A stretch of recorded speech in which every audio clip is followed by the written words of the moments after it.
Welcome to episode 3 of Trust Chats. God, this was a roller coaster. Charlemagne and I are fresh off of Academic Agent's cigar stream, talking about media, and now we've got to talk about Moldbug because, I don't know, he might be one of the most influential guys on the dissident right. I don't know, who is this guy? James, do you want to give sort of an introduction of who Moldbug is and what he's about?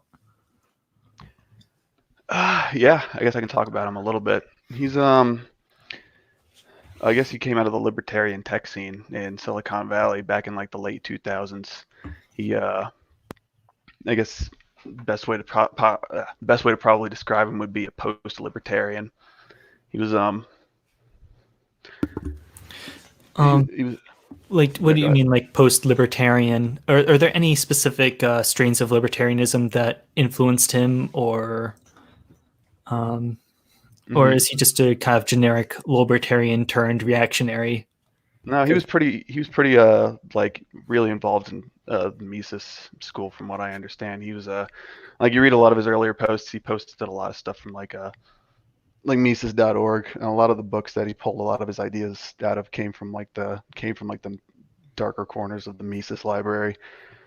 Some of them more like a lot of like the where like libertarianism kind of meets with paleoconservatism, some of the more extreme ends of that stuff. Like I know James Burnham was one of his biggest influences.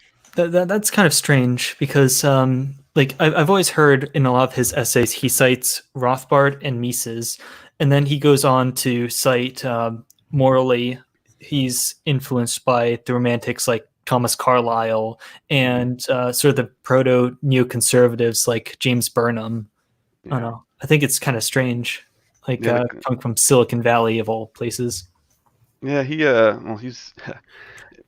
was pulling information from like a whole lot of different schools of thought. He was just it's like you read through his blog, he has like a whole bunch of he references a whole lot of really just obscure books, just from like the strangest time periods. And he's very much a student of history, and like a lot of his Carlyle stuff kind of came later though. Like a lot of the Mises and Rothbard influenced stuff was like the kind of things he was talking about in the early days of UR, and then like as you get more into like the middle and later period, that's when he like wrote his whole series of posts on Carlyle was from that time. So he kind of moved from Mises to Carlyle as he describes it. Yeah, it's interesting. You pointed out in one of your videos that there's basically more reading you could do in the references Moldbug sites than a single person could really do in their lifetime. Oh yeah, no, I'm not even exaggerating when I say that. I didn't even think someone could be as well read as he is until I wouldn't even believe it myself unless I had read his blog. So it's just like kind of mind-boggling. Yeah, but exactly where did he get all of these, I guess, sources from? Is he? I mean, he's something of a Silicon Valley comp sci nerd of all people. Like with a little startup and deep in the progressive heartland. So exactly how does one make that sort of jump, or is it sort of techno-futurism and managerial elites kind of red pilled him on the scene? Well, my understanding, I don't know this for sure, just because I'm not like involved with the Silicon Valley tech scene at all. But my understanding is that there's like a libertarian kind of enclave, like a libertarian network that's embedded within that, and my guess is that they keep a low profile because just given the nature of the whole social world in which they're operating. But my guess is that he's intertwined with all that. Yeah, that's my understanding as well, and I think software engineers tend to have a bit of a political deviance in them. I mean, if you just think back to or really just scientist types in general, if you think back to the 40s, 50s, 60s, and such, they would tend to be very much into socialism, which was extremely deviant from the American culture at the time, and libertarianism, really hardcore, Misesian libertarianism is kind of in that position as it is now. Or maybe it was 20 years ago. I think now just Neoreaction is more of that position. All right. So you have these sort of what do you call them? Techno-futurists, like Nick Land, meeting with I guess these figures that have this encyclopedic knowledge of reactionary, I guess, romantic history, and then Moldbug kind of just synthesized them into a semi-coherent ideology. Is that kind of how it worked out? I don't know how much Moldbug took from Nick Land necessarily. My understanding of it is that Nick Land was kind of doing his thing for a while, and then he stumbled on Moldbug and kind of like inserted himself into all of it. But I don't know how accurate that is.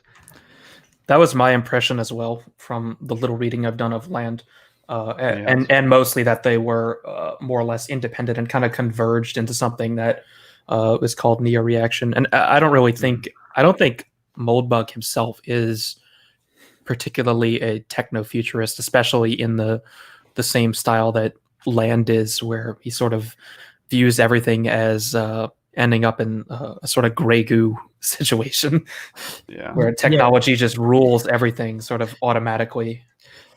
Like I mean, if you read Meltdown, it sounds kind of like slam poetry almost, like slam poetry written by a sort of crackhead, perhaps. I don't know. That's the kind of impression I always got from Meltdown and Nick Land. Although I guess the Dark Enlightenment is kind of one of the seminal neo-reactionary, I guess, tomes. Sorry, I'm honestly not like super familiar with Nick Land. So what's Meltdown? I haven't heard of that one. It's slam poetry, except in the sort of vein of I mean, I think it goes there's a passage in it where it's like Meltdown, Neo China arrives from the future to so is it like a book that he wrote, like Nick Land writes slam poetry, like a book called Meltdown? Well, no, it's like they're gonna synthesize your xeno data from your mitochondria. It's technobabble essentially, but it's at least kind of fun technobabble. You're honestly, this is every answer you're giving me is just making me more confused here. That's honestly the best explanation of Nick Land. You should be very confused. Yeah, right now. That's what I get every time I try to read them. I feel, yeah.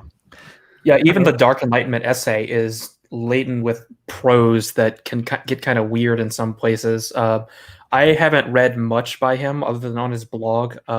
His Twitter is really funny to follow. He has some pretty hilarious takes there.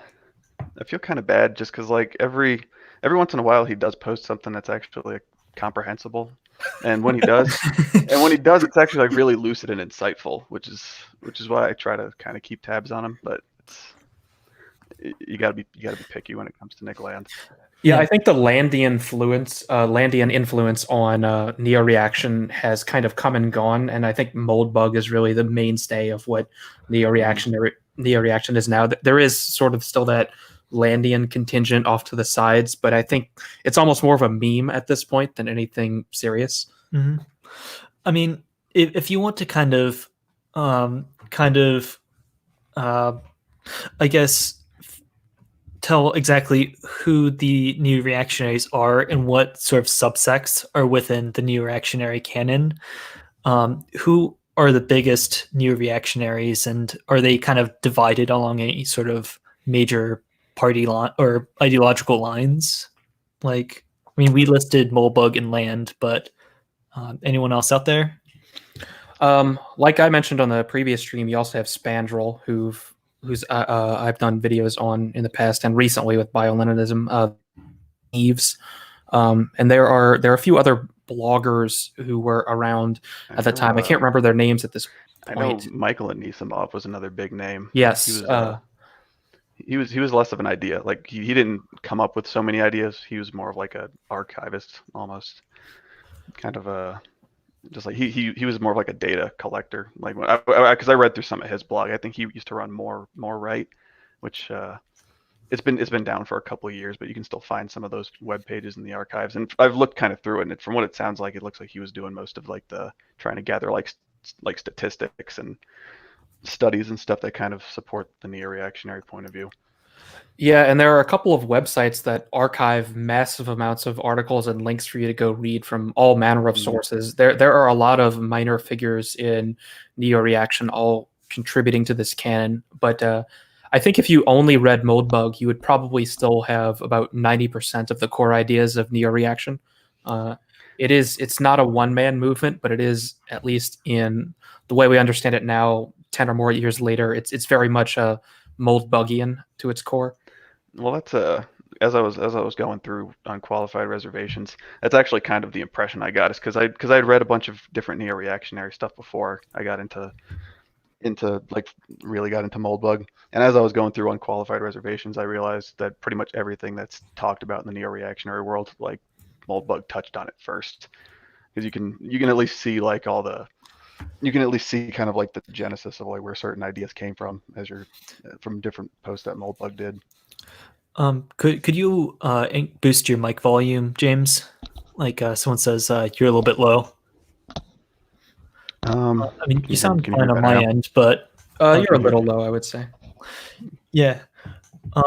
So you have Moldbug as this central figure. Like, what exactly does he, I guess, represent as a figurehead? I never got the Neoreaction is kind of weird because they're not, I guess, Bible thumping, back to the kitchen traditionalists. I guess they're futurists with a new reactionary bend that accept, I guess, the technological advances, but question the social implications of tech and quote unquote social progress. I don't. Like how would you kind of characterize the nature of Neoreaction, I guess, as a whole? Like what exactly distinguishes them from the traditional reactionaries? I actually wondered that for a long time too, and actually I was digging through some posts not too long ago, and I actually found this this exact debate going on in some posts that got deleted a while back, and it sounds to me like because like there was an old school actual like reactionary contingent kind of like in the blog, like in their own little blog world before the neo-reactionaries showed up, and my understanding is that the neo-reactionaries kind of the way that Michael Anisimov described it is that they came to reactionary conclusions from a completely different angle, because like I described them as post-libertarians earlier in the stream. That's kind of the approach they were taking, was like it was like a whole bunch of libertarians kind of using like libertarian framework and a libertarian style of analysis to come to reactionary conclusions, rather than starting with like the kind of reactionary ideas that just like as good in and of themselves, I guess you could say. Like, is that why they kind of never caught on as sort of a cultural force? Because they kind of thought their way into reactionary politics rather than, I guess, felt it on the ground from a cultural revolution, something like that. Yeah, they were a little too abstract for most right-wing groups. I mean, like a lot of this is the post that I read. I can't remember whose blog it was on. He was talking about how he liked how the neo-reactionaries were. He appreciated that they were so good at kind of taking the same kind of deconstructionist tactics that the left had been using for so long and applying them to leftism itself. Yeah, like I mean, a guy in my my Discord server was kind of doing a philosophical analysis of exactly what the philosophical flaws of Neoreaction are, and in order to actually kind of state where they're coming from, I kind of characterized Moldbug's ideology as Deleuze-Guattarian postmodernism plus Louis Althusser's opinions of power politics plus Thomas Carlyle's romantic idealism, something like that, which is a really weird combination.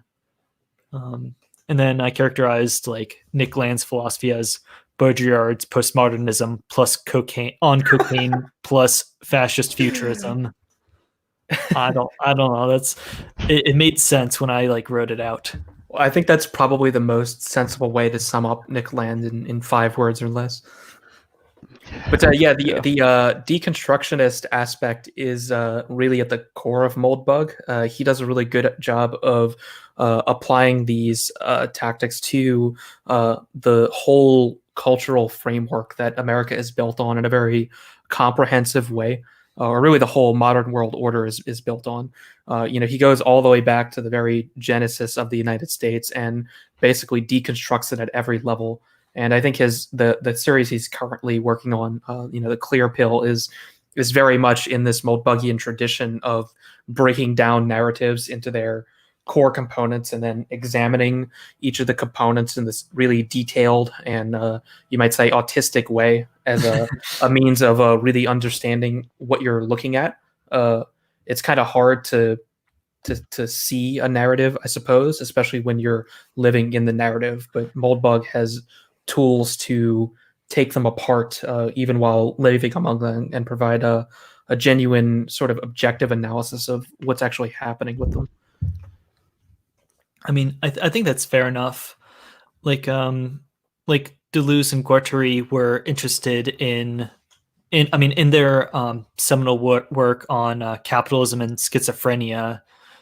They talked about the idea of deterritorialization, identities becoming fractured, and I guess fractal, like kind of dispersed in this fractal sort of way.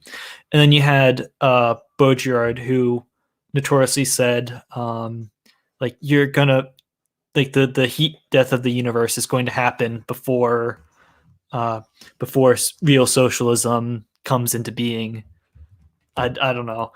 You have sort of this post narrative, postmodernism. I don't know really what to do with that when you consider these guys to be reactionaries.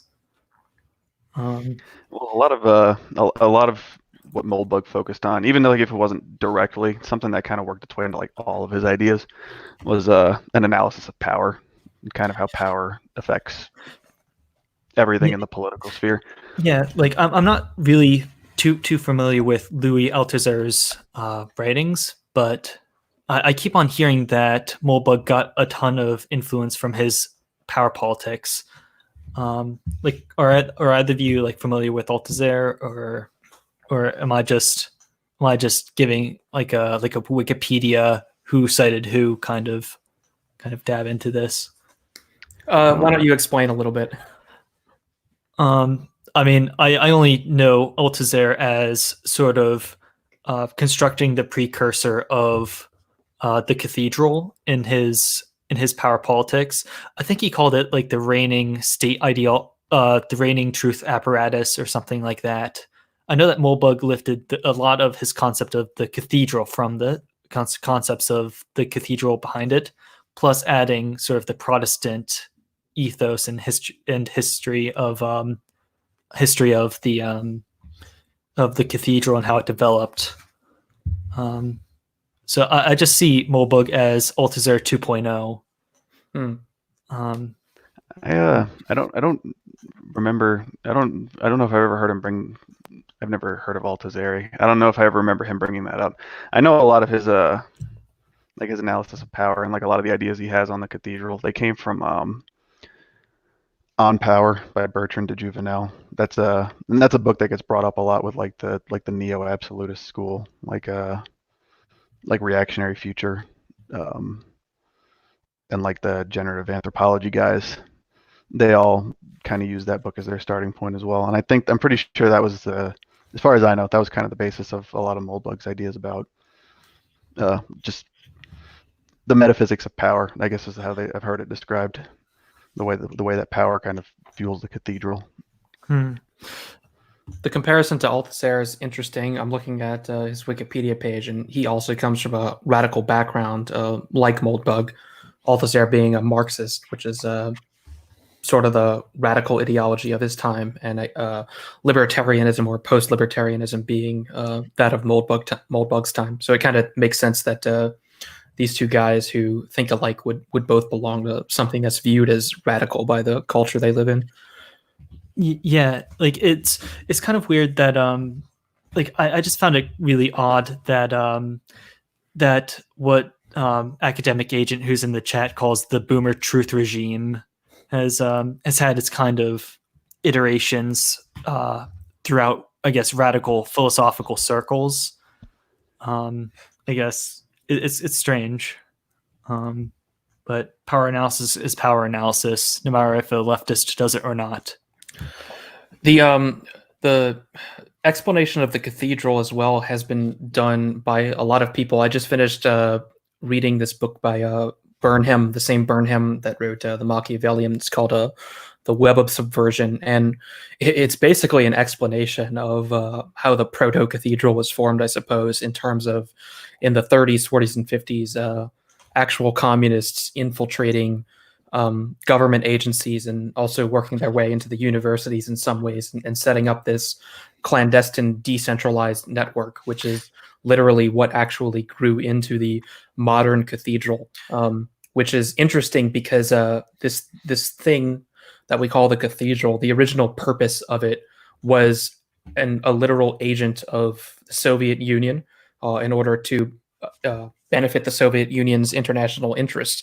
But of course, through successive generations of socialists, the headquarters of socialism has really moved to the United States. And I think a lot of the people involved in this have sort of forgotten their own lineage in that they were basically foreign agents and traitors, or at least their progenitors were, in terms of their ideology and in literally serving a foreign power. But now they simply view themselves as serving a socialism or progressivism itself. And we live in this weird state where we have a foreign intelligence agency of a fallen empire still thriving in our country, which is just really weird to think about. Like, I think there are two kind of, I guess, points that I want to kind of hit on.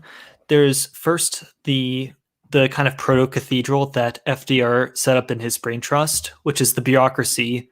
And then there is, I guess, the Antonio Gramsci subverting bureaucracies sort of angle, which fused into, I guess, what you would kind of call like the sort of bio-Leninists that you've been describing in your most recent videos.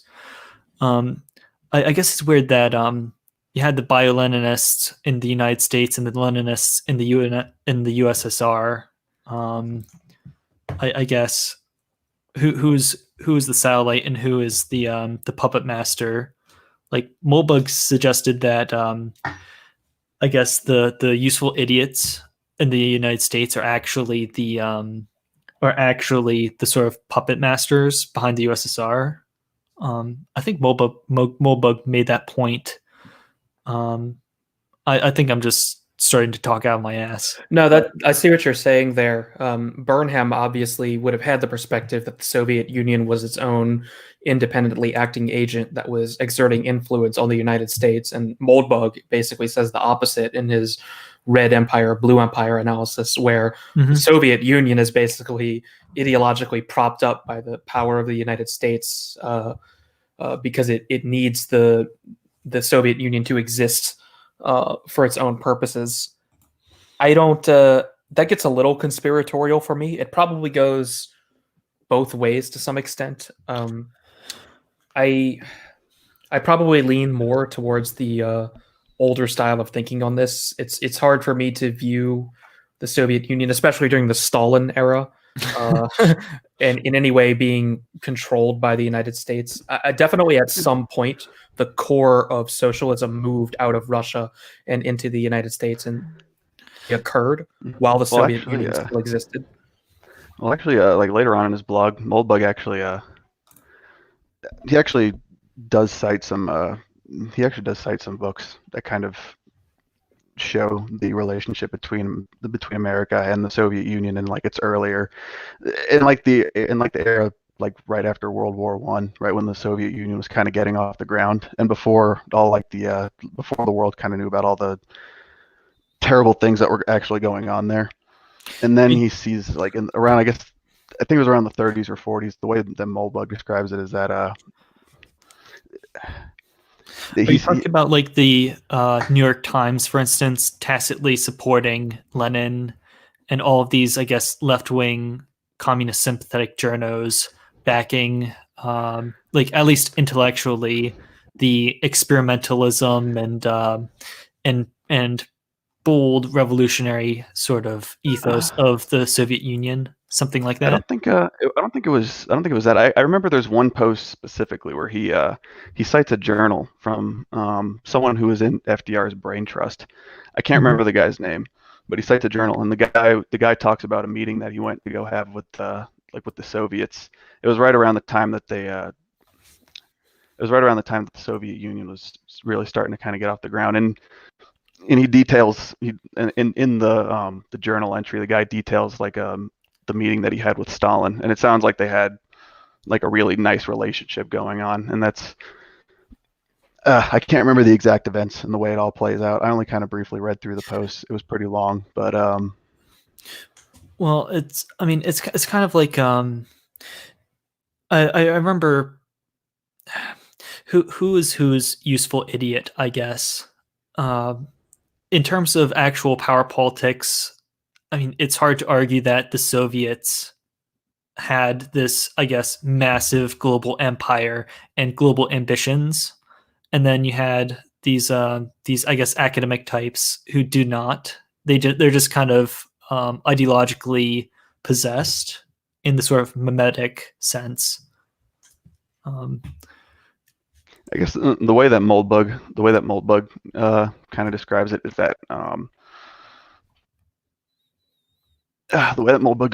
that like America, all the intellectuals in America were kind of they weren't like directly supporting the Soviet Union. It was more of like they just wanted it to succeed as kind of like the next iteration of their ideology. So they were like so they were helpful in ways kind of behind the scenes, not a direct like puppet master kind of relationship.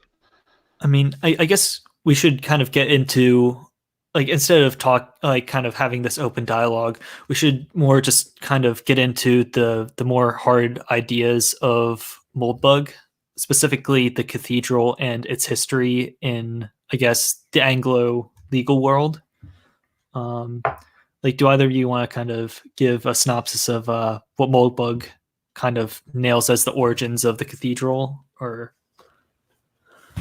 Well, I think it's multi-part. I mean, the Cathedral is basically this decentralized network of institutions that are originally for Moldbug. The Cathedral referred to the universities as sort of the religious centers of knowledge, but I think his, and especially Neoreactionary's, use in general of the word cathedral more or less refers to the conglomeration of intellectual institutions, NGOs, governments themselves, forming this cohesive unit that propagates some particular ideology. So the Cathedral isn't some sort of conspiracy theory. It's a descriptive term for a set of institutions that propagate a quasi-religious or explicitly religious ideology, and sort of exert a soft power, soft means of control on the development of the society that it is in this case, Western civilization as a whole, because although it's primarily something that resides in the United States is the global enforcer of what Western culture is, basically. Like, do you have sort of your take on this, James? Yeah, like Charlemagne summed it up pretty well. And there's also kind of like a memeplex aspect to it. It kind of describes how like he describes kind of how they like their ideas kind of work as like a way of kind of helping mobilize all these different institutions to kind of act the same way without having to have kind of like a central coordinating, like an actual central coordinating like conspiracy. It all kind of just like he kind of describes it in evolutionary terms. Like it just evolved that way. It's more like an adaptive thing. Like by meme, I guess we're talking specifically in the Richard Dawkins original sense of meme, as sort of like a mind virus. he actually develops it kind of in tandem with Dawkins' idea. Like in his whole "How Dawkins Got Pwned" series, that was kind of his point. Was that like Richard Dawkins spent this whole time laying out the idea of a memeplex, and then Moldbug comes in and says, "No, you're actually part of the memeplex that is currently taken over the United States and the West, pretty much." And so that was actually the entire point. Is he kind of draws the parallel between what Dawkins laid out in the God Delusion and between what's going on in the West. Yeah. I mean, how would I say it? Like one of my very, very first videos was "My Mind Virus is Better Than Your Mind Virus," and I kind of used How Dawkins Got Pwned as sort of a stepstone for saying that I guess there's this old school mind virus of conservatism. It's not very good at propagating in the 21st century. Now, how do we and this new progressive mind virus is extremely adaptive and reactive and does extremely well in a globalized economy and yeah, it's and so how do we create a better, I guess, mind virus, or how do we combat this virus? Because the old school traditionalism probably isn't coming back as much as I guess we want it to.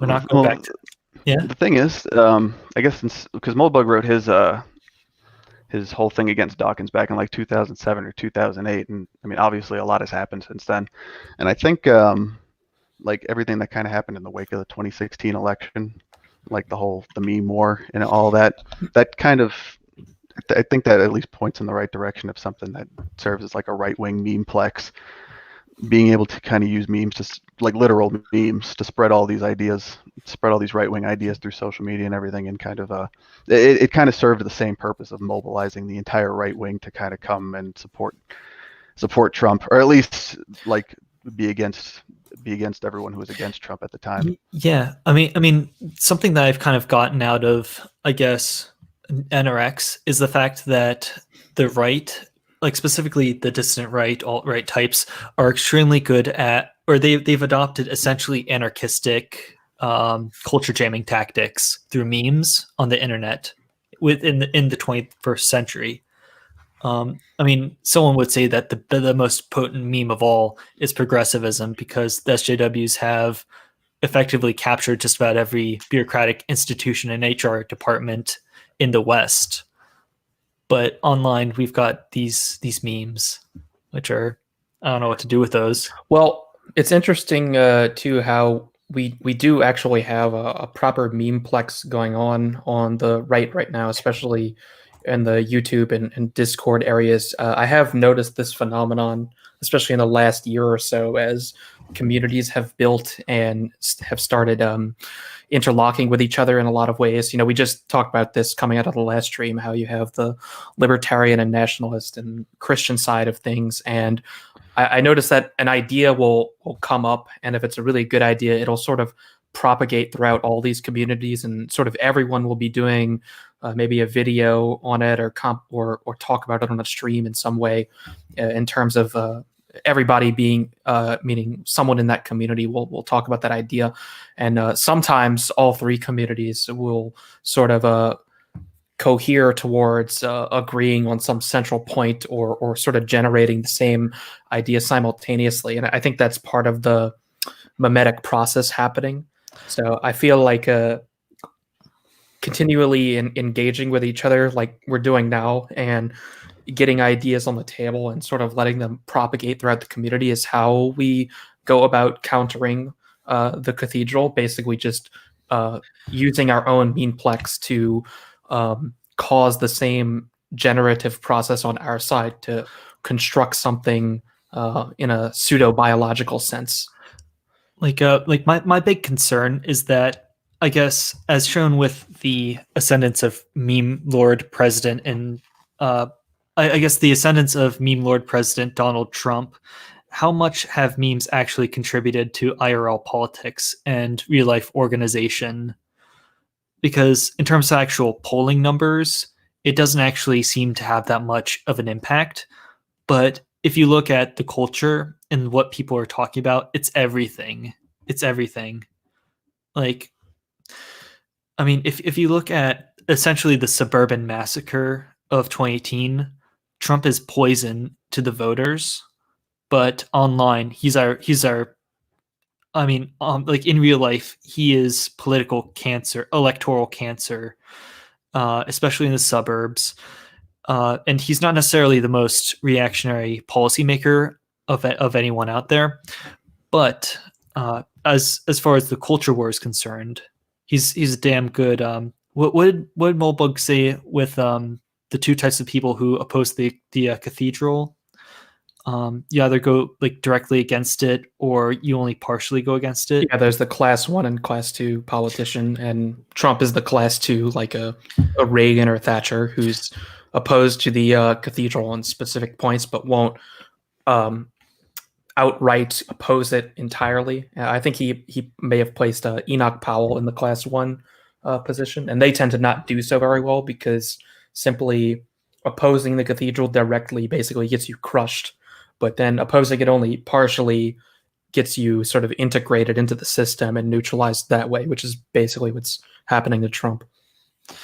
I mean, I guess you could also say something like that happens to most populists. I'm thinking, I mean, classically, there's Nigel Farage in the UK, but I could also say like Pat Buchanan in the United States, although I'd say he's much more reactionary than like Nigel Farage could ever hope to be.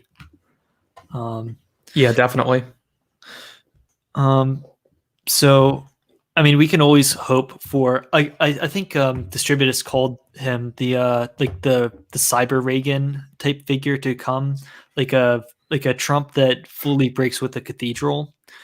But I don't know what the actual odds of that happening are. So I wanna expand on the point you made a little earlier too about the effects of the memeplex on Trump actually getting elected and whether or not it mattered. I think it did matter, and not just from a grassroots perspective, but also from the perspective of the Trump campaign deliberately seeding memes into the correct places in order to feed into this process of memetic information sharing to drive people out to vote for him. I'm not sure how much you know about how the Trump campaign was conducted digitally, but the Trump campaign in 2016 was way ahead of the Democrats and one of the most technologically advanced political campaigns that have ever happened. They had a really good digital strategy director called Brad Parscale. And I think this might have been the first time this was done, but they used pretty advanced machine learning techniques to very specifically target people and districts in order to maximize the voters they needed in certain areas to win key states, which is one of the reasons the margins were so slim. And their models actually predicted the election with only 2 minor errors in which states would go which way. Which is pretty incredible, actually, because as you know, it was none of the big research companies were really able at the time to predict how the election would go. But the Trump campaign itself actually basically knew what the results of the election would be before it happened. And their entire strategy was built around this model, basically. So we kind of already have the memeplex was very, very important to how Trump was elected. Like I remember notoriously Trump had 0 ground game in Iowa, like the first state that had the primaries, in the first state that you had. Yeah, he had no ground game in the primaries. He had no ground game in most states, but he had this online, I guess, presence. Like I'm not sure if that's necessarily 21st century. Like the progressives seem incredibly holistic. Like they've got both the ground game and they have the, I guess, Google on their side. Mm-hmm. Like, I mean, what do you mean by ground game exactly? Because I mean, I thought because I know Trump was doing a lot of rallies everywhere, and I thought that was I thought that was very helpful for him. Like I far mean as, like, getting- specifically people knocking on doors, like people like rallies are part of canvassing or it, whatever. but canvassing and pamphlet handouts are very important, especially at a local level.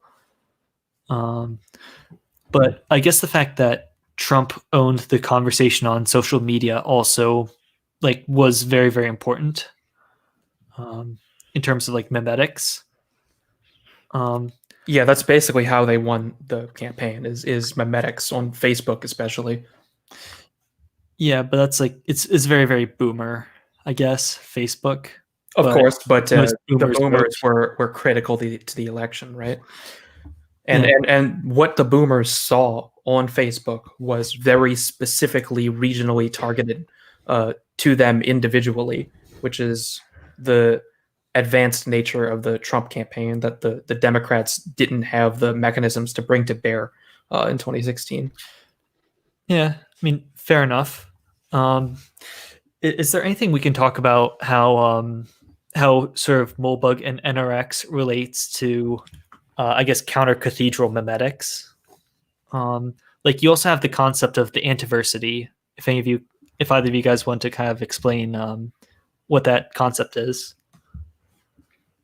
The anti-versity is basically a concept of just building an alternative institution of learning to provide, I guess, proper education for people as opposed to ideological education provided by the university. I'm only familiar with this concept a little bit.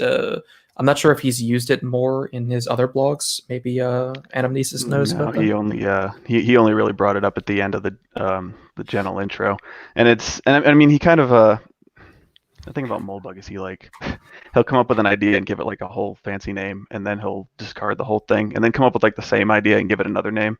So he kind of played around with it. He kind of played around with it a little bit, a couple of times. The whole idea behind it though is kind of like it's like a separate kind of base of information that kind of has like a lot of the idea that he kind of focused on whenever he would bring this up was kind of creating a repository of like ideas and arguments, and then kind of creating like a whole web of different perspectives on it. Like so you could have like the reactionary answer to like this question to like, I don't know, climate change, for example. You could have like the reactionary perspective on it, and then you have the progressive perspective on it, and then you could have like the conservative perspective on it. You could just have, so someone could just kind of, it would basically be like a Wikipedia, but I mean, I guess it's just passing the torch intellectually to the next generation in case anyone needs it. Well, the idea was creating this big repository of information that would end up becoming more trustworthy than the cathedral itself. And so the whole like become worthy meme that he talked about at the end of the gentle intro was the kind of like it would become something that people could actually like respect and trust, so that they would so that it would just end up becoming like something to influence culture of its own merit rather than. I mean, within the YouTube community, Distributist is a whole lot more trustworthy than Vouch, for instance. Yeah. And I mean, I'm not, in terms of actual institution capture, trying to out efficiency, I guess, the most efficient mind virus the world has ever seen, and the most totalizing mind virus the world has ever seen, seems a little bit ambitious for the creator of Urbit. Yeah, I don't think Moldbug didn't. I don't think he ever meant to think to propose that we should capture the universities. We should build an alternative. But I think his anti-versity concept, I think, is very computer engineer focused, where you're just collecting a bunch of data and archiving it and indexing it, and that has a certain utility to it. But I don't really think that has the kind of cultural appeal, no matter how correct it is, to just sort of overcome the cathedral just by being worthy of it. I actually think the model that we're doing on YouTube has been a lot more effective at building up this trustworthy alternative set of ideas. Obviously, we do have a sort of archiving problem, though, and I think Moldbug's concept of an anti-versity does come into play in terms of people saving all of the neo-reactionary blogs, all of the YouTube videos, and whatever else the dissident right produces in a way that is searchable, as opposed to the ephemeral nature of the sort of YouTube anti-versity. But I think there's definitely a lot more to an effective anti-versity than just collecting all of the ideas. And I don't think anti-versity either is necessarily an institution in the same way that universities are institutions, insofar as they're these centralized official structures, where I think an anti-versity negates that as well. It's more of a decentralized system, and that's sort of where its trustworthiness comes from, is that there's not a single authority pushing the ideas. You just get to see all of the perspectives, which is kind of one of Moldbug's specialties, right? Is seeing everything from all of the perspectives. Yeah, I mean, it's kind of weird hearing him talking about the anti-versity when, I mean, I think he specifically said in one of his most recent interviews that he does not want to become a cult leader. And two, I think he mentioned somewhere that one of the only things you can do to fight the cathedral is to stop feeding it information. Like if it's the most efficient, I guess, calculator of efficiency, making it either too efficient or like trying to either out efficiency or strangle it of information is like, those are the only two alternatives really. Like either you get either you have dystopian hell with Nick Land, or you end up with Ted Kaczynski. I don't really know what to make of that. Well, that's also a very computer engineering centric approach. It actually makes a lot of sense, because we know that this thing is propagated in great part through the big tech companies right now. And if you simply stop giving them data, then they can no longer function. And perhaps that's part of what his Urbit project was about. Interesting, that point about cult leadership. He did mention that he didn't want to be a cult leader. But he did point out that the right actually does need a cult leader at some point. Someone actually has to run a cult. I think this was in his Tech Wars interview, actually. Yeah, and that was an interesting admission, that because Moldbug tends to kind of be anti-narrative, but he was basically saying there that you actually do need a sort of religious narrative to fanatically oppose the existing one if you actually want to take it down. I think that was my interpretation of what he meant there by "we need a cult leader." Well, I think Trump is kind of a good example of that, because it's just like you were talking about how like the right is kind of like the online right-wing meme sphere kind of exists in the background on the internet right now. But whenever Trump came out, everyone kind of got excited. Everyone in the right wing kind of got excited about him. It kind of mobilized everyone to go, to kind of bring it out and be more mainstream. And I think like Trump was kind of a taste of what like a real right wing movement could be like if some actual like solid leader, or like cult leader like Moldbug's talking about, kind of came out of the woodwork. It would kind of be like a rallying point for everyone to kind of get behind. I think what he's talking about is they're called floating signifiers. David Hines in the Decentralized Left, he talks about how, I guess, Obama hopey changey hopey. That sort of floating signifier means that Obama didn't necessarily need to have any specific policies. He just had to be a symbol of something bigger and better, because I guess we're not all these rational individualists who are just acting in our own little bubble. We're social. We kind of run on these meta narratives. And I guess I think it was Distributus, one of Distributus' most recent videos, he talks about how the right needs more priests and less sophists. I don't know. It's kind of interesting to think about it that way. I think Trump definitely was that floating signifier for the right. And I think that's why you saw so many different parts of the right latch onto him, because he kind of could mean whatever you wanted him to mean, at least during the campaign season. you can think of this in terms of the boomer perspective or the alt-right perspective. Everyone kind of saw what they wanted to see in Trump and hoped he would do what they specifically wanted to do, which is what Obama did as well. That's a very difficult thing to achieve, and I'm not sure how one manufactures or becomes that. That's a curious thing. I mean, I think it would be something that can be planned out. That's just something that like Trump kind of has that just natural skill to do it. For him, it's not really like planned. It's more of just like kind of baked into his personality a little bit. He has this way of getting everyone excited and pulled in.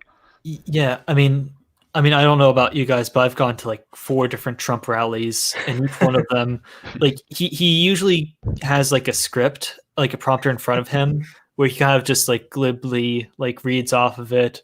They're taking our jobs. They're not good. The tariffs are bad.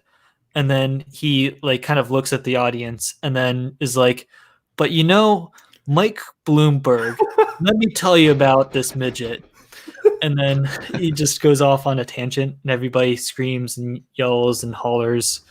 And it's that mimetic energy and cult leader kind of mentality. But I'm not sure if that actually feeds into, I guess, the boomer truth regime, because at the end of the day, like Academic Agent did a great video on Bonapartism, how you have, I guess, these cults of personality on the surface, but at the actual level of things getting done, you have the status quo. Like Trump will never really get rid of the Department of Energy or Department of Education. They're just going to keep on churning. Well, that's that's kind of the other half of the cathedral that Moldbug talked about is the what's the name of it? The civil service state. The red versus blue. Yeah, well, like I remember he had a post, basically trying to convert Ron Paul supporters, and basically his point was that even if Ron Paul gets elected, he's not actually going to be able to change anything. And I remember reading through this post, and like that was right around the time that Trump had. Everyone on the right started to realize that Trump wasn't going to be able to get a lot of the things through that he had kind of ran on and wanted to do. Mm-hmm. And that was kind of going through my head as I was reading through the whole post, just thinking like, this is pretty on point. It's basically the way the entire government is kind of set up is so that the president has more power on paper than he actually has kind of in his ability to do things. 'Cause every time he tries to like implement anything, he's just met by like all the courts and all the different like bureaucratic arms of the government kind of meet up with him and like block him basically, and it just turns into it just gets lost into the endless spiral of bureaucracy. Yeah, what comes to mind is whenever he does like immigration reform, it always gets whacked down by local justices and local courts. So I guess you simultaneously need A, the cult leader, and B, the soft power promulgation of I guess some other force if you want to be if you want to have an actual insurrectionist like movement. Like you need to have at least some of the courts on your side, and into that you kind of need to be what's the lower of the classes of rebels against the cathedral? Is that class 1 or is that class 2? I think class 2 is in full opposition, if I recall. Yeah, so class 1, because that's a great name. Moldbug always says great names for things. Class 1 and 2 very easy to remember.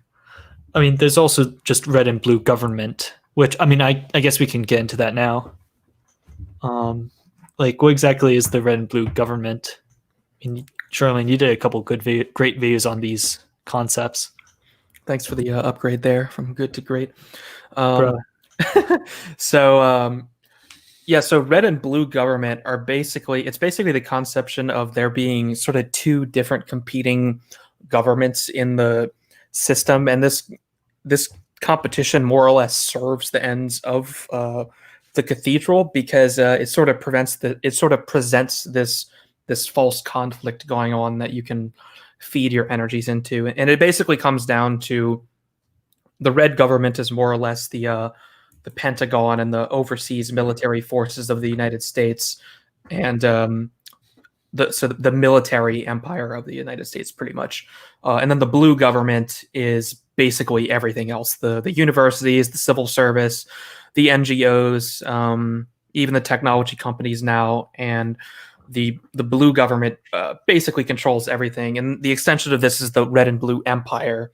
The red empire being the military, you would say, antics of the United States, such as in Iraq and stuff. Those are all part of the red empire, and the blue empire is like Europe is part of the blue empire because it was conquered in 1945 by the United States. That's a pretty interesting idea he puts forward in his article where he defines these terms. Unfortunately, he only really uses them in like 3 articles, but I think the blue empire is a particularly interesting one because we tend to think of World Wars I and II really as the Allies winning, but what World War II in particular really was the United States conquering Western Europe and replacing its governments with its own progressive government. And Europe is actually still living out what it thinks it's still living in accordance with these principles that were laid out for it by the United States back in 45, even though these entities are kind of separate now. So I mean, the European Union appears to be like the perfect embodiment of the blue empire, I guess. yeah, it's the continuation of Franklin D. Roosevelt's government, basically. Yeah, I mean, fair enough. Fair enough.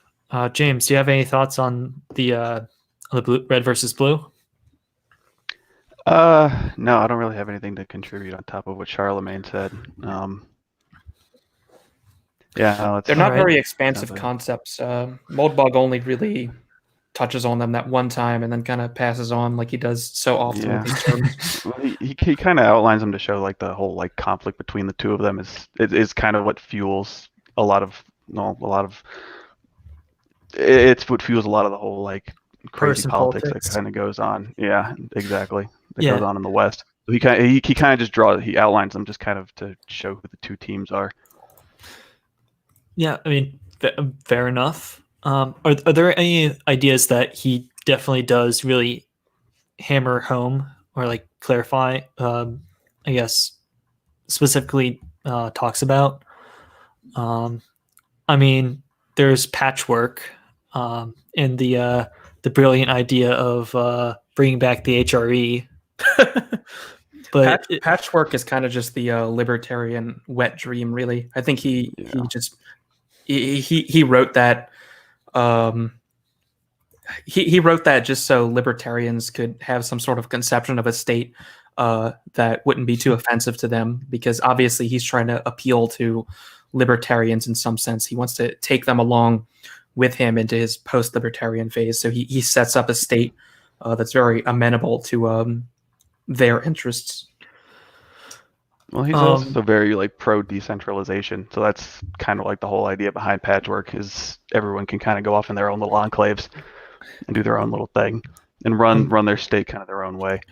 Dude, we should probably explain what Patchwork actually is for the audience if they don't know. It's essentially like Hans. Yeah. Like I'd describe it as Hans Hermann Hoppe's convents or like community convents, voluntary societies, sort of little city states that all kind of have like corporately owned city states, I guess. Yeah, that's the way Moldbug described it, was like a large network of, he said, thousands or maybe even tens of thousands of sovereign, independently owned little city states. I guess we can kind of like clarify what I guess a Neocameralist structure is. I know I got a lot of flack from my other university friends when I tried to describe what Neocameralism was. Yeah, well, Neocameralism is basically the realization of the conceptions he lays out in his inaugural blog post about formalism, Neo-cameralism is essentially just formalizing the power structure in the United States as it actually is.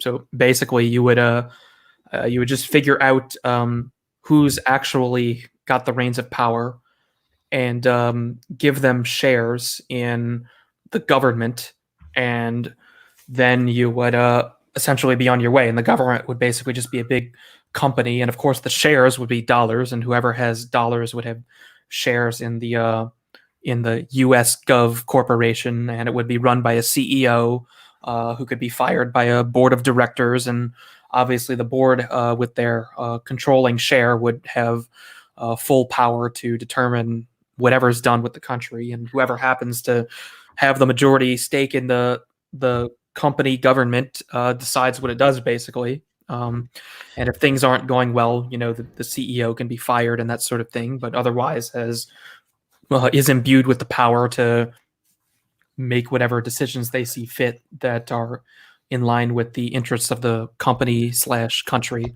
Once again, one of these libertarian wet dream type situations, I think. Mm-hmm. Yeah, well, I did just want to say he didn't really like pull it out of nowhere. It kind of like it meshes well with the idea of patchwork, because the idea behind it is like if you've got all these independently run city states that are all kind of competing for people to come live there, that they're all gonna it's gonna end up kind of following the same model as like a free market economy, So this is the kind of natural. So just like how corporations kind of naturally go towards the shareholder CEO model, he figured that like the patchwork, like the independent city states, would all kind of naturally tend towards that construction as well. Like that's a really good point, and it is important to point out that the neo-cameralist government Moldbug wouldn't conceive of it as one giant government that runs the entire United States. It'd be more like the United States would be broken up into tens of thousands of different city-states, and they would have a mutual treaty system such that each one basically agreed to military assistance if anyone else was attacked by anyone. So basically no one could attack anybody. And then they would also all mutually agree to allow their citizens exit. So exit's a very important concept in Neoreaction generally. So essentially, it's not open borders. Any person should have the right to leave the city-state they're currently in, such as that they're not imprisoned. But no particular city-state has to necessarily accept them. And basically the idea is, as you were pointing out before, that the very successful ones, the ones that were run very well, would attract more people to them, just like corporations. So things would sort of naturally tend towards more order and less chaos and better run societies. Like I remember in his essay, Sam Altman is not a blithering idiot. He talked about, I guess, the incentives of democracies that encourage raiding rather than investment on the populace, and how sort of formalizing the structure, or formalizing the structure of the government, would actually encourage businesses to invest in their human and in their human capital and in their actual capital, because they're both kind of entwined and their livelihoods are staked to them. I don't know. I guess that gets into Moldbug's overall critique of democracy. That I guess I'm asking, what exactly are Moldbug's critiques of democracy? Which is Well, I know his one really big one, the one that he hammers on, especially early on, is the whole idea of like democracy and politics kind of being this like synonymous idea, where democracy is basically just like, it's just conflict. It's conflict in political form. I mean, yeah. Like I think he draws a lot from I guess elite theory, in terms of the actual incentives of a democracy, how you're always going to end up with elites at the top. This is the iron law of oligarchy. Might as well make the oligarchs as responsive to events and as responsible as possible to their capital and to the people that they actually manage. Yeah, this is a very reactionary way of looking at things, and this kind of gets into the concept too that Moldbug views power and responsibility as the same thing, and this gets into the concept too of a skin in the game. So if you that's basically what he wants, right? You know, if Moldbug would approve of the idea of the sovereign basically needs to have some sort of stake in the country. The problem with democratic politicians from his perspective is that they don't really have a stake in anything they're doing. They kind of come and go, and after they leave, it doesn't really matter if they've caused any sort of permanent damage because they'll make out like bandits if they're even moderately intelligent, really. Whereas if you look at something like a monarch is responsible for the country for life, and then his offspring are going to be responsible for it. So he has a very vested interest in ensuring that things are actually run well in a long-term and permanent sense, which is the perspective you need to be looking at things for if you want to actually run a successful civilization. And for democratic politicians, there's really not much incentive at all for them to bother with this. It's the incentives are there rather to do the opposite, to try and loot as much as you can from the system while you're temporarily in power. Yeah, I mean, this is like ripped straight out of Hans Hermann Hoppe's Democracy: The God That Failed. Really, the democracy encourages extremely high time preference because you don't know when the next time you're going to be elected into office is. Might as well raid now rather than later. Public savings be damned. Those Fed rates, Federal Reserve interest rates, better be damn low because we have an election to worry about, guys. I don't know. It's responsibility, exit, human autonomy. I guess that's what he's really trying to get at. And incentives. Incentives in a very autistic San Francisco techie kind of way. Are there any other like sort of techie ideas he has out there that I haven't really hit on quite yet? He does bring up this one weird one in the open letter where he talks about setting up like an alternative democracy on the internet, basically holding elections, just getting people to vote and registering their voter registration info and confirming their identity. And this is actually where he talks about trying to set up the neo-cameralist state. Basically what you would do is have people vote on your internet system to say that they want to replace the government, and then you just kind of bring that to the government and say, give us power, and then you just kind of get it handed to you. That's a little bit silly, but that's straight out of Ross Perot's presidential campaign. But Moldbug is very much about leveraging technology in favor of the neo-reactionary perspective, I suppose, in a much more positive sense than Nick Land. Nick Land just is cool to submit to the incoming technological overlord, whereas Moldbug sort of wants to use it for personal agency. Yeah, well, he kind of predicted that the internet would kind of grow like a big right wing network kind of behind the scenes, kind of the way that it's doing right now. And this is when he was writing about back in like 2007, 2008. So he was actually kind of optimistic in that regard.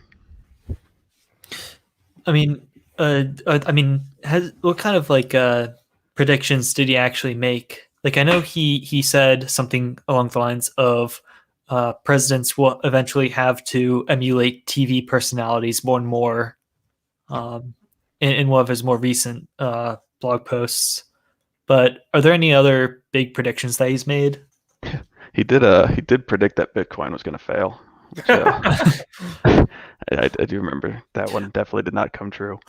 I remember he also said, why aren't people using essentially the early 2000s version of Google Glass. So, I mean, one for one, I guess. I mean, why did he say Bitcoin was going to fail? Like a lot of like libertarian types are like usually hype that sort of thing up. I mean, His idea, commodity and his idea yeah. was that like if anything came in that would actually kind of pose a threat to like the United States government, the government would just come in and shut it down immediately. And so he thought like if Bitcoin ever actually if it ever actually got momentum, then like the government would just declare it to be run by a bunch of racists and sexists and whatever else, and they'd use that as an excuse to shut it down. That was I don't remember the exact argument, but that was like the general gist of it. Well, to be fair to Moldbug, hasn't China kind of done that? And there's a lot of Bitcoin in China. Yeah, like as soon as like Bitcoin took off, like China using its incredibly cheap electricity just essentially took not it didn't necessarily monopolize on, but it kind of took over a large portion of the Bitcoining mining industry. Meanwhile, the US, like kind of nerds like me, took advantage of speculation and did just as well. Yeah, exactly.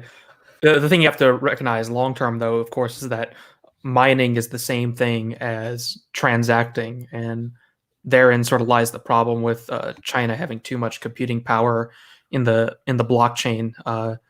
Essentially, the way the blockchain works is that it assumes that no one's going to have a majority of computing power in the blockchain just because of the nature of the computations. But if some single entity does manage to do that, it poses a huge threat to the functioning of the network. So I think it's probably likely that USG probably doesn't really view Bitcoin as an existential threat, even though it is moderately successful at maintaining itself. I mean, in terms of like altcoin and actually using it in real technology, I think I used the analogy of your smart fridge is going to be encrypted by Bitcoin miners or something like that in one of my earlier videos. But in terms of actually making technology more efficient, making transactions much more efficient and safer, I guess that's a success of the Bitcoin project and cryptocurrencies in general. I guess. I mean, I just handed someone a $10 bill today, and that was about as successful and efficient of a transaction as you could possibly want, right? I I guess, but in terms of cyberspace and lines of code. Yeah, I've seen like Bitcoin. I don't know too much about Bitcoin, but I kind of read about it every now and then. I've seen some of these guys who are really into it. They talk about coming up with these like elaborate systems of microtransactions for all like video streaming as an example. They use like you can charge like a fraction of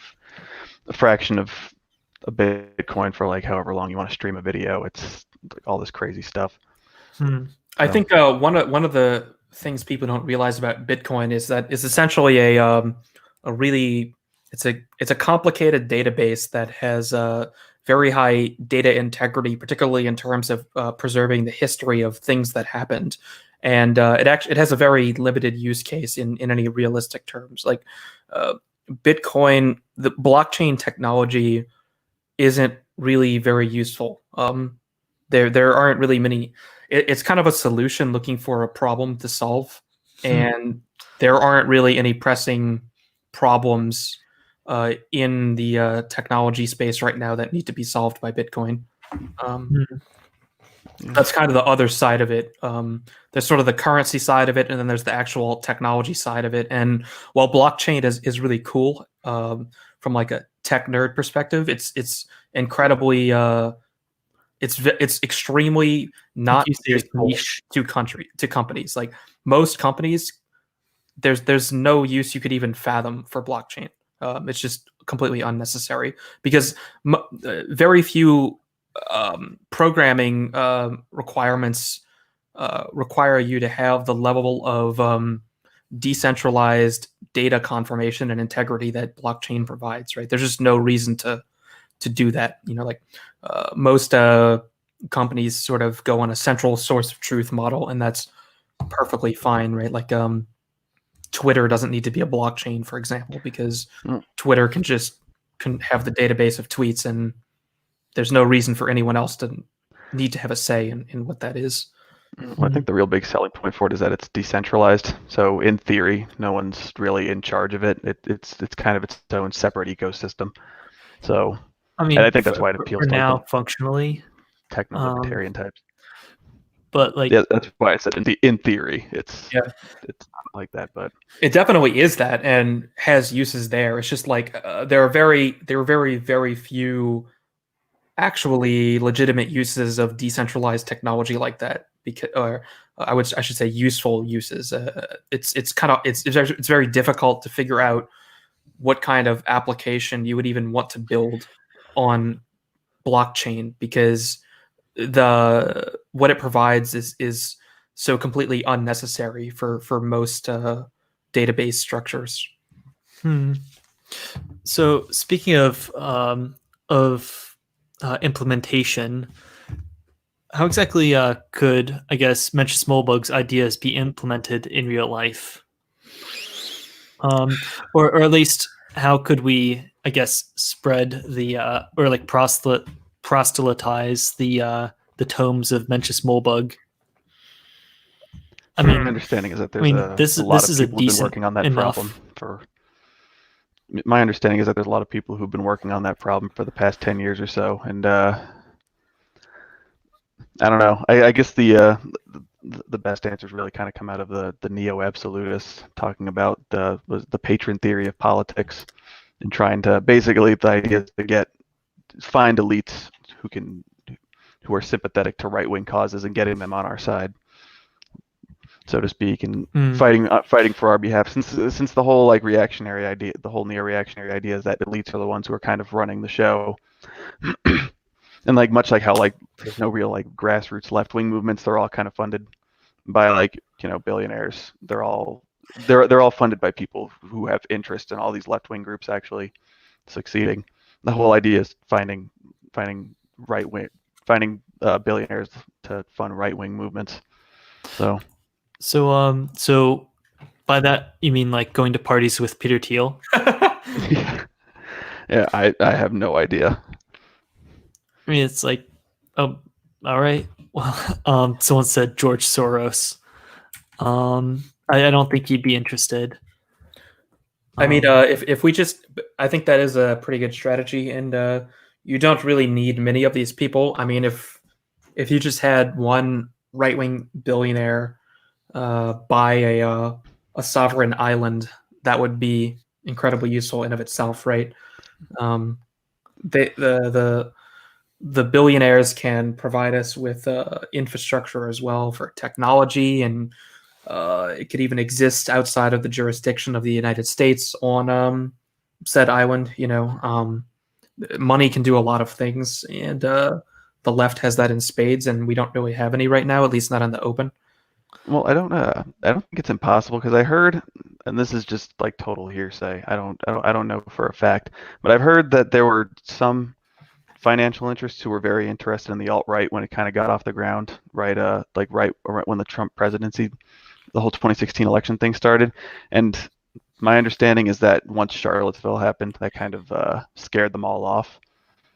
So, yeah, like I if I remember correctly, the Mercers, the family, the rich family of billionaires that financially backed Milo Yiannopoulos and Steve Bannon. After Charlottesville, they kind of cut funding from a lot of their, I guess, more edgy projects. So I don't know. Optics is everything, guys. Yeah, Charlottesville was one of the biggest disasters for the right in the decade, really. And this is one of the reasons we basically need to just crush Wignats essentially in the movement. It just needs to be ripped out by the root. All Wignat behavior just needs to be shamed. Yeah, I think the good news is it sounds like a lot of the leadership on the right wing has kind of learned from that. It sounds like they all kind of came to the same conclusion, and they're keeping that in mind going forward. So that, but by that, I think they mean like was like Ben Shapiro condemns Nick Fuentes live on TV, and then I mean we could talk about the Groypers and that sort of memetic force um, as an alternative, or as sort of like a means of talking about Moldbug, I guess. Yeah, that's interesting because it is sort of a legitimate right-wing grassroots movement, and we had just mentioned a few minutes ago that there is nothing like that on the left, and I think the existing elites are concerned about that to some extent, and that's why you see them actually talking about it, because it's unpredictable. You know, you don't know when these Groypers are going to pop up at your talk and make things uncomfortable. There's not really any way to identify them. It's a very subversive tactic, which worked very well for the left for decades. So I think the subversive nature of the Groypers is particularly useful. Well, are they still doing their thing? Because I haven't heard as much from them over the past. I mean, like, Nick month or Fuentes so. kind of called it off after a little while. Like you won't. I mean, I think occasionally you'll see like a TPSA or YAF event get raided, but this is not by Nick Fuentes' doing. And also, there's the catboy fiasco that Fuentes was involved with. Catboy fiasco. I didn't hear about that. Charlemagne, you want to clarify what that is, or should I? Yeah, I mean, basically what happened is there's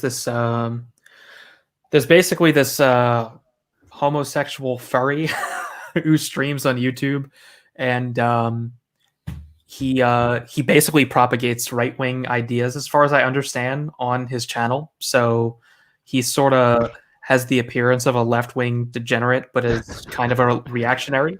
And so he's like hated by everybody, basically.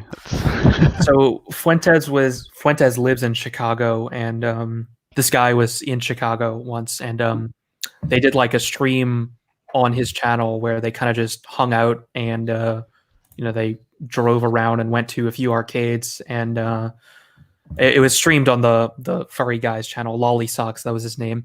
So it wasn't something Nick Fuentes was streaming in, and basically there's a big kind of divide on his side of things in terms of this being degenerate and shouldn't be allowed. Fuentes has acknowledged that it was a mistake to do this stream, but I think his reasoning for it is sound. I mean, basically, he's just trying to find more avenues to propagate reactionary ideas, and people read way too much into it and try to get they get way too uptight about this concept of degeneracy when we're not in really great circumstances on the right. And if there's a guy who is spreading right-wing ideas to people on the internet, especially, I don't really see anything wrong with just kind of hanging out at an arcade with another content creator for like a few hours. I mean, people are acting like they went back to his hotel and had gay sex or something, but that's not what happened. He literally just like broed out with some guy for like 2 hours, and that was basically it.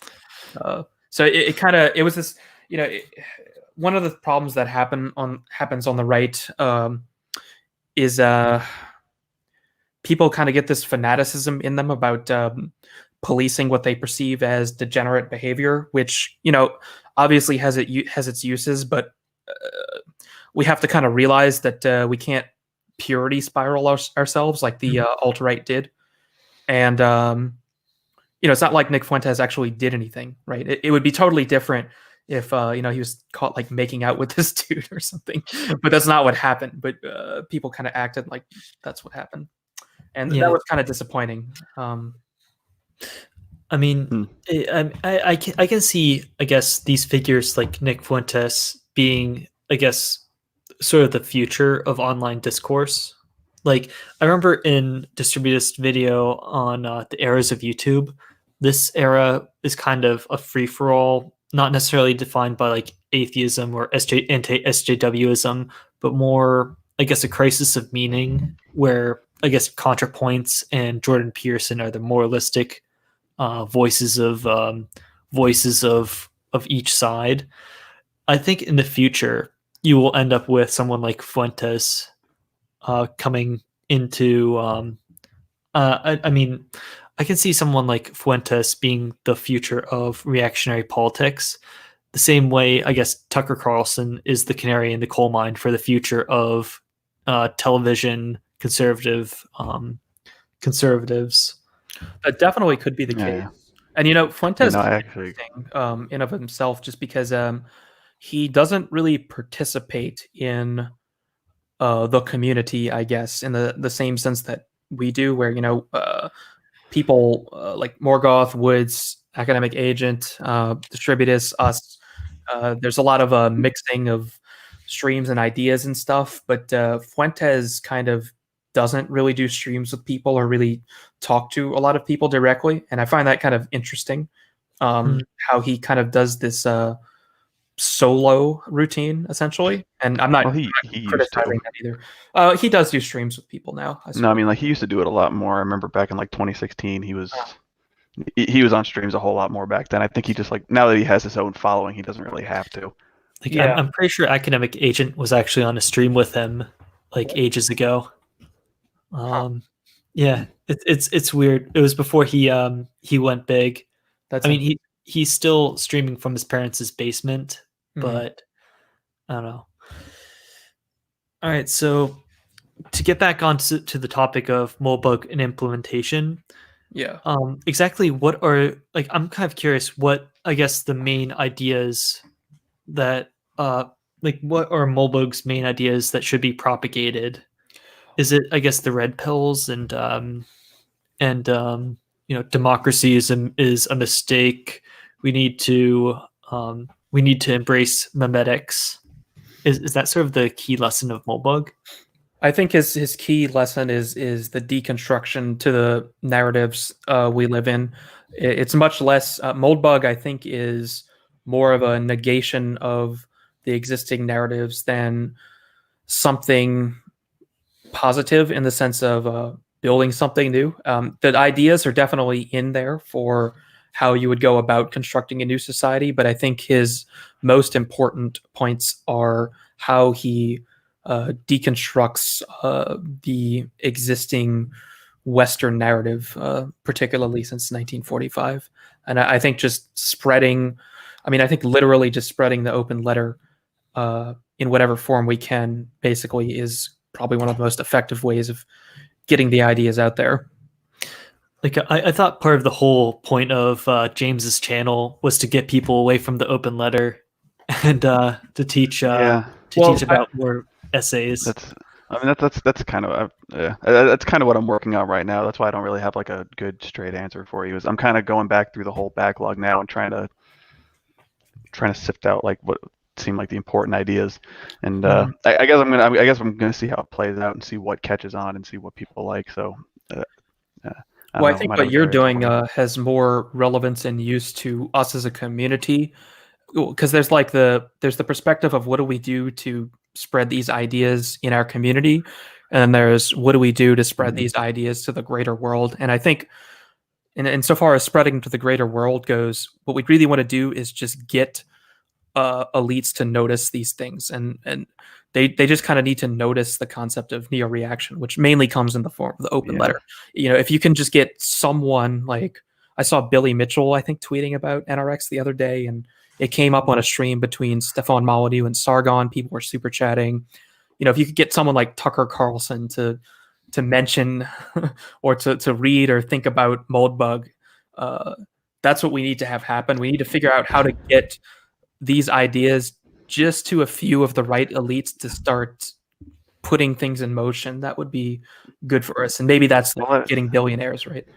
Well, I've heard that Steve Bannon has read Moldbug. I don't know how true that is or to what extent. Like, but Steve Bannon's weird. The problem is that Moldbug purposely made his ideas kind of hard to get into and esoteric. Like, sometimes I kind of feel like his like dense writing style was kind of done on purpose, because he writes a lot clearer like in the early days of his blog. So I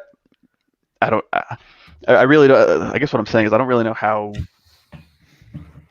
palatable it's going to be to like the average person, how much you're going to be able to really sell it to normal people, or even like the right wing in general, for that matter. It seems like it's kind of a niche thing that's and from what I understand, its ideas have been kind of bleeding into other right wing thoughts, kind of influencing everything behind the scenes over the past 10 years. And that's why you hear Moldbug's name, but you don't hear his straight ideas Like nearly as often.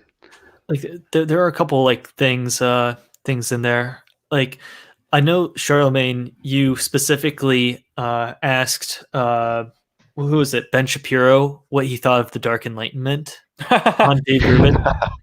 That was I was a actually while ago. asking Dave Rubin, and Ben Shapiro happened to be on the show, and that produced that was a super chat I sent, and Ben Shapiro basically shot down the Dark Enlightenment. Unfortunately, I was basically trying to red pill Rubin watchers, but didn't Ben Shapiro totally get it wrong? Like I remember it was completely wrong.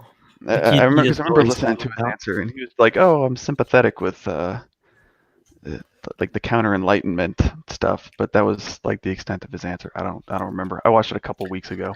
He kind of diverted it away from what I wanted Rubin to really talk about. Like, I didn't want Shapiro to fucking answer the questions because I'm sure Shapiro knows what this stuff is about. I highly doubt he's not familiar with Moldbug, and therefore he was prepped to. Yeah. So yeah. He's a lawyer. He's good at dodging questions. You're not gonna get much out of him. Like I actually asked Michael Knowles at CPAC what he thought of Neoreactionaries, and he just had this blank stare, and he was like, what's NRX? And he just left. So I mean, I just red pilling, or at least bringing it up to the elites is one thing, but I guess generating sort of a class of intellectuals that actually know what they're talking about is another. Like, I guess NRX is very elitist in how it actually transfers its memes. Like, it's not populist, it's elitist. It infects the intelligentsia, and it influences the priests and propagators of ideology, not necessarily stirring up the populace. But I mean, I've heard like Tom Woods talk about the Cathedral. I know Michael Malice talks about the Cathedral. I mean, it's having some sort of influence. Well, I've heard people who'd never even heard of NRX talk about the Cathedral. I think that just kind of came down from the pipe, like it went down through the pipelines and kind of ended up in like right wing culture as a kind of catch all for like the left, or like like the left, like the leftist memeplex. It's kind of taken over like the universities and everything. I don't think they really understand it in like a Moldbugian sense. Yeah, it was in Michael Malice's new book, The New Right. Michael Malice actually, he actually knows a little bit about NRX though. He's yeah, he definitely does. I mean, he's hung out with Moldbug and such before. Yeah. Huh. But I mean, doesn't he also condemn in his book the I guess the alt-right and dissident right, like condemn them as racist, sexist, yada yada yada? He makes a point to like delineate. It's been a while since I read the book. It was like right after it came out, but I'm pretty sure he made a point to delineate between like the Wignat parts of the alt-right and like the more like just, regular white nationalist types, like the white ethno-state types who are just like, we want our own white ethno-state kind of thing. Yeah, I mean, so he views himself as being on the new right, so he's not out to condemn the entire concept for sure. I just remember reading his book and thinking his treatment was actually like, it wasn't completely on point, but it was pretty fair, like a lot more fair than something you'd expect from a mainstream book on exploring the dissident right. Yeah, but at the same time, he's an anarchist and not a particularly, I guess, centralized, or not a particularly reactionary anarchist at that. I mean, Randy and ANCAP. It's like, what do you do with that? Yeah. Well, that's why he's kind of in the middle. Like he's not like full on progressive, so he's actually kind of somewhat open to hearing these ideas, which I think is why he's more inclined to give like a fair treatment than your average person. Well, I mean, getting on to, I guess, like where people stand on, I guess, the two-dimensional political compass. Where do you guys think Moldbug would actually stand? Oh, This is kind of a memey question, but the typical four square one. I mean, he Yeah. would have to be in the purple southeast libertarian quadrant, right? I mean, He's definitely authoritarian though. Like there's Hmm. some posts that he made that were that there's no way you could argue he's not authoritarian, which is weird. It's kind of hard seeing how like the authoritarian aspect and the libertarian aspect balance with him. That's why I'm not really sure like the two-dimensional compass yeah, really now that you say that, I mean, that's a Like- good point. like you have like You could even see him in the green area almost in some ways. Or I mean, when he's Or- saying, as I'm driving on my motorcycle, and I'm on psychedelics with my wife, and we're staring at the sky, it's like that's peak green. he's basically like socially liberal too, right? I mean, I don't know that. Life. Yeah, I mean, I kind of hate that compass. I don't really think Moldbug can really be classified on it, honestly. I thought that was more like a Facebook meme, to be honest with you. I don't think that's like Yeah, it's a not description. particularly useful. It's totally a meme. Yeah. But I guess you have like people like Rothbard and Hoppe who say like police beat down the bums, which is kind of peak auth right, like and yeet all of the dissidents. But I mean they're just about peak libertarian, like purple as you can get. But you mentioned Spandrel a while ago about the trichotomy, and I guess we talked on A's stream and in private VCs about, I guess, where everyone stands on the trichotomy. Either you guys want to explain the trichotomy, or Yeah, I don't know too much about the that's Spandrel's trichotomy. idea, though. So that's Yeah, I it was think you should something that Spandrel came up with and Nick Land basically ran with, and it kind of became like a minor analytical tool in the Neoreactionary right for classifying things. Neoreactionaries love classifying things, so of course there's this trichotomy framework, and it's basically a sort of a theory of the different States. It's like a states, but also just political ideologies. I said estates is in the estates. Yeah, yeah. The French Revolution. It's based on the three estates of the French Revolution, and instead, it basically deletes the two-axis political system of left and right and constructs a three-point system, and it's just a big triangle. And so, one of the points is Christianity, embodied in the clergy, the nationalism embodied in the aristocrats, the elite class, and then the capitalist anarchism embodied in the peasant class, I believe. And that's a little archaic. What this really applies to is you have in the neo-reactionary perspective is you have like the Christian right, the nationalist right, and the libertarian or capitalist right, and they all have differing sets of ideas, but there's also a layer of synthesis between them, which come down to something like hierarchy, natural order, patriarchy, that sort of thing. And so in this middle area of this Venn diagram, there's like this cohesive area that is neo-reaction, I suppose. Yeah, I guess. I mean, you have, I guess, the trichotomy applied to, I guess, macro politics, where the left is essentially the religious element of society, the rogue priests and memetic warriors that have effectively, I guess, surpassed the other two axes. And then you have sort of the weird coalition of the libertarians and the authoritarian right kind of fighting off the religious. the religious progressive sort of cult. I don't know. It's something like that. Where the left is yeah, something like that.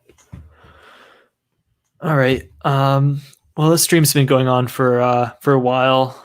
Like so I guess maybe we should do some closing points and I guess sort of sum up what we think of or what we think the future of Moldbug and his ideas are.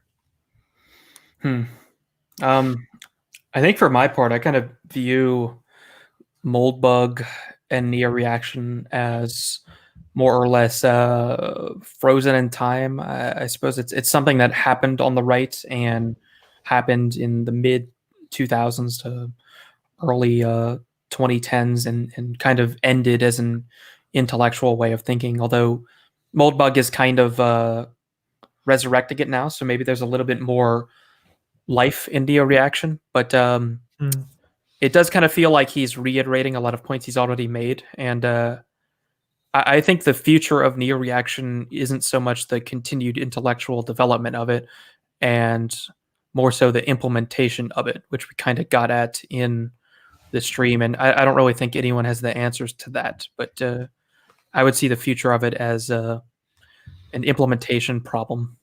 Yeah. I mean, obviously, I think there's a future for Moldbug's ideas, which is why I'm kind of working on what I'm working on now. I think it's going to be more of taking like the framework that he built and kind of taking it into the future and using it to analyze like the kind of new things that the right's going to have to deal with over the next couple of years, probably over the next decade and probably longer. Because yeah, and I mean, like Charlemagne said, with Moldbug kind of coming out of hiding now that he's kind of like out in the mainstream, and it seems like he's trying to present his like I know a lot of us have been complaining that he's kind of just going over the same ideas, but he is kind of repackaging them and making them a bit more normie friendly.